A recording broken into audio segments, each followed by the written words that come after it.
gonna play a Katt Williams clip, and I was doing to you what Joe Rogan did to him. So he finally made it to Joe Rogan. I don't think he's going to get the numbers that Club Shay Shay got, which is good. But Katt Williams is on Joe Rogan, right? And I don't encourage y'all to watch it just because of this clip, because I'm like, this is the problem. This is why we should not be in these spaces that are so ill-equipped to have real conversations because of the level of ignorance and the abject hiding of history, and that people have platforms that haven't read, that aren't deeply read, deeply studied. So to have a nuanced conversation about race with a Katt Williams, who, by the way, is pretty damn brilliant, even in this clip, and I question whether he should have gone on there, but yeah, you get your attention so that you can go on tour and get your money. I guess that's the goal here, right? The attention is important. But I'm gonna play this clip because it's the same thing, that we're talking about right now. And I don't want to ever put you in a position to have to speak for the entire population of gay people. 866-801-8255. All right, play the clips, Miz. I think a big part of it, though, is how much does your government control you? Even when things don't even make sense. Like in California, they made flavored vapes illegal. Can you imagine? You're like, strawberry mist is our number one That was problem. fine, but they let it also hurt black people in that it counted menthol as a flavor and hurt Newport. So you can't sell menthol cigarettes in California. Right. They have their own cigarettes. Is They have wild. non-menthol Newports. Yeah, it's terrible. Why do black people like menthol so much? What's that about? It's a totally different type of cigarette. You're going to get me canceled. No. This is very racist, this Is it? conversation, even though neither of us are. Go figure. Just talking about a type of cigarette that people enjoy? Just saying, why do black people like Newport so much? And a black cigarettes. person actually getting ready to answer this, it's terrible on all ends. I don't think it is. Well, I don't think it is either, because we have a new It's like if you started cigarette. asking me about spaghetti, I'm not going to get offended. You started asking me about Italian food or why are Italian people so loud? I'm not gonna get How offended. many people have ever died of pasta-related illnesses? A lot, Joe. A lot of fatzos out there kicking the bucket, That's, bro. that's All not right. because of pasta. You see, Yeah. he didn't even understand that question. He didn't understand it. Yeah. I How mean, many listen, how many Italians have died from pasta related questions? Didn't even understand that. But then to bring up why do black people like menthol and not understanding the problem with that question. And Right. Katt on you, because he's on a platform, so he's gonna be way more gracious than I think he bopped him in the head with that subtly. Subtly. But Rogan couldn't even feel the bop because he's so rooted in the way in which this country is designed, which is and he's disgusting. rooted in the assumption that he as a white man can ask any question he wants to anybody he wants to, because why would he not be able to? Right? Like, I feel like so much of people's desire to say, well, why do rappers use the N-word? I want to be able to say it. It's what they really want to say. It's like, you know what I mean? I want to be able to say it. Why can you say it and I can't say it? If it's so bad, why do you say it? Right? So what is it about that word that you want to say so desperately, person who asked that question? Right? And I think that's one of the things on these platforms that where I think that even when you are in white spaces, that's why the authenticity has to be there, that you have to still be the you, right? And I think that that's one of the things. I mean, we're doing this whole campaign right now in professional spaces and talking about the difference between building social currency and building relationships at work and code switching, right? And this is huge conversation on my platform on LinkedIn about it, because I'll give you an example. When I was younger in my career, my uncle, who was one of the early executives at Polaroid, one of the first Black executives there, the first wealthy person that I ever really engaged with was my father's brother. And I was in Boston to meet with clients. I was very early in my career, and I was watching SportsCenter. I was watching like 2 hours of SportsCenter. And he said to me, he was like, "You don't even like football. What's this?" And I was like, "Oh, I'm meeting with clients tomorrow, and whenever you talk to, like, all of my clients are 50-plus-year-old white guys, and whenever the big black guy walks in, they want to talk about football. So I'm watching Sports Center so we can have something to talk about. And he was like, "You gonna win." He was like, "You smart." He was like, "You boy, you gonna make it, right?" And that was something that I was doing because I didn't want to just survive at work. I wanted to thrive. I know that relationships will sometimes save you when results won't, particularly in client service. And so I was having that conversation with my now husband, like maybe a year ago. And his response to that, this is generational differences, is, "Oh, babe, I'm so sorry you had to go through that." And I was like, see, that's what you're thinking about it from, very much millennial Gen Z kind of framework of that. I didn't have agency in deciding to do that. I was like, whereas my uncle had to do it, right? Just to survive.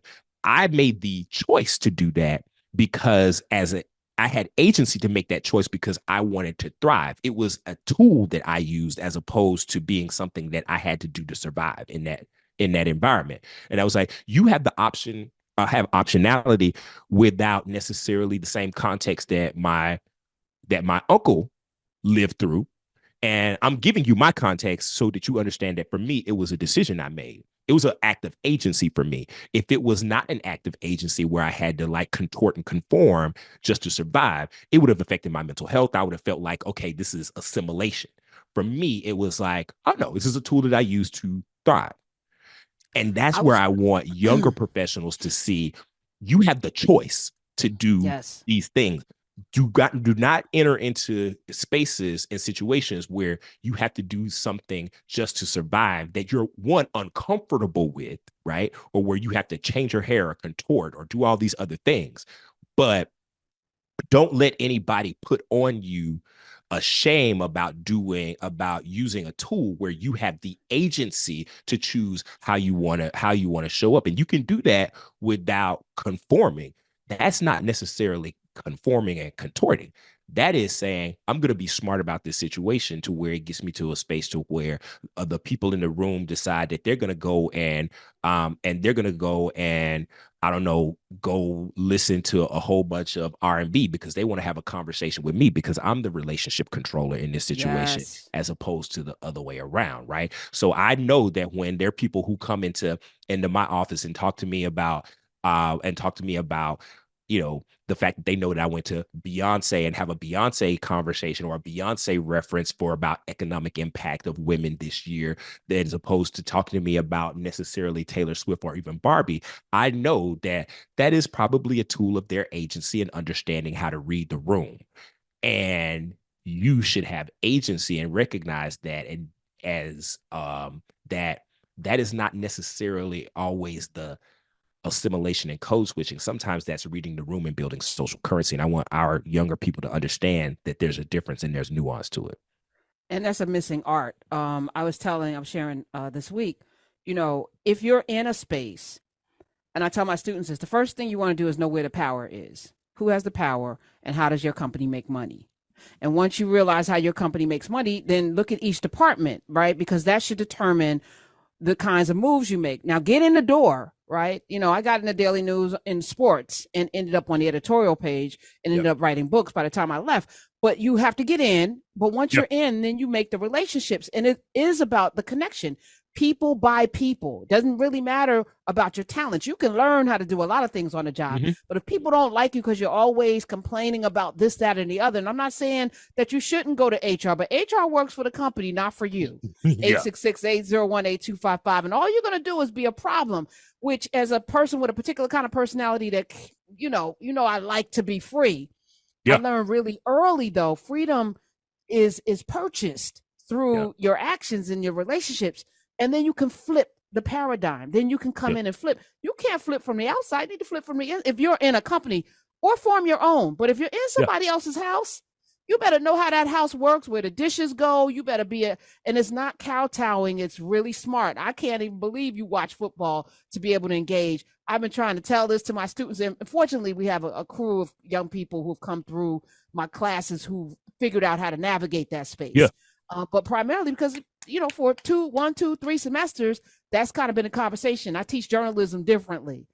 It's about this, right? And Yeah. even people who may see me talk this talk, I'm still very mindful. I'm in somebody else's house. Yeah. But you know what? I don't even want to disrespect the person's house that I'm in, or mine. Yeah. Or you, right? Because this is all, even in that, we're still serving, ourselves, but we're actually serving ourselves through the relationships that we build. 866-801-8255. I want to talk more about young people navigating these workspaces, because I got a bunch of stories on that, because you're here. Because, Drew, man, when you came to my classes and got gathered up their LinkedIn spaces, to this day, they're still thanking me.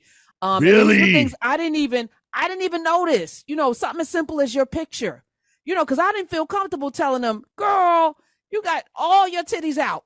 Yeah, I can say it though. I work there. Yes. I was like, how you got all your titties out? I don't know if this is a professional picture, but you can't say nothing to young people today, right? Because they're just like, oh, you're trying to. I'm like, but somebody's looking at that and they have a choice of hiring you or not. And they're not going to tell you it's because your titties are out and you're unprofessional. You're probably going to show up to the job that way if this is how you present on LinkedIn. And I said, and even the rest of your social media, don't just be doing, because they're looking at everything. Everything. So you think somebody serious, asking you for a job and they're not gonna Google you, and you think, oh wow, this they ain't gonna look at my my IG, because my IG is hot girl 607. That hot girl 607, they probably is linked to an email address that you may be using for your same on your resume, right? Like, I think that's the other thing is, I had a conversation, Karen, with a couple of young people on our team. And I was telling them that before we went to I was writing a piece for Afrotech. I have I'm working on a column for Afrotech, a monthly column now about career advice for young Black people, because that's their audience. And part of it was, I was telling them that Afrotech is not 401k Freaknik. You're not going to Afrotech just to kick it. I know it's going to be a lot of parties. It's going to be great, but it's not 401k Freaknik. When you go to these events that are sponsored by these companies, you need to really watch your alcohol consumption. You need to do all these other things. And they were like, well, why can't you be in a workspace and have a good time? And I was like, well, you could be in a workspace and have a good time. I was like, but let me just tell you that, yeah, you're off the clock. But if you're in front of people who are not just white people. This ain't about just white people, because Black people who are senior folks who are going to be in those spaces too are also looking at you based on thinking about your judgment. If you make the judgment to get drunk at a party sponsored by a company that's either a client or that is a company that you thinking about working with or working for, then they're not looking at just, oh, it's just a party. They're thinking about, you got bad judgment for this. You may have bad judgment for something else, right? Right. And I was like, y'all are thinking about this in terms of, you got to also think about where the epicenter of power, who has the decision to say yes or no.